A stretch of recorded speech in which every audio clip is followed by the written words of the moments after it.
Hi everyone. It's our last week of our study through Hosea. We're going to do a portion of chapter 13 and then look at chapter 14. I'd like to take some time this week to think about the broad stroke themes and ideas that have gone through Hosea and what we're going to take away from it. Chapter 13, much like some of the other prophecies have used a sort of a new theme or a particular theme to drive home the point, reaches to the story of Jacob, who was the father of Israel, of the nation of Israel. Not an above board guy at all times, did some pretty deceitful stuff, but ultimately when he comes humbly desperate to be near to God, wrestles God or wrestles the angel at night or all night, desperate for the favor of God to be on his life and for God to bless him. That is the moment God for the first time calls him Israel, and he moves forward in the favor of God and continues the Abrahamic line and establishes this new nation of Israel. So that's the theme of that. The three things we're going to talk through there are around how we live in the grace of God, and that who we are is by the grace of God, what we have is by the grace of God, and who we will be by the grace of God. And then we move into chapter 14. Chapter 14, gratefully, in a moment of relief, ends on a high note in some sense. Historically, we know that the northern and southern kingdoms remain unfaithful to God and are ultimately exiled to different nations. But the heart of God doesn't change.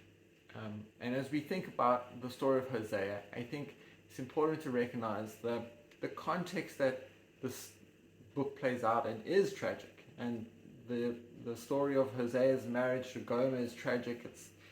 It's hard, it's deep, it's not transactional, it's not about contract, and it's not about it's not a message about a God who is unaffected by his people's unfaithfulness. It's a story about a marriage, covenant marriage, where God is fully committed to his unfaithful spouse, and he will do anything to restore her. And so the story is one of a God who loves his people, who wants his people to be devoted to him, who wants to know them. We see repeat references to God saying, I desire that you know me. You cry out from your beds, but you aren't listening to me. You aren't living in any way in devotion to me. You're merely playing out sort of religious rituals and observance. And so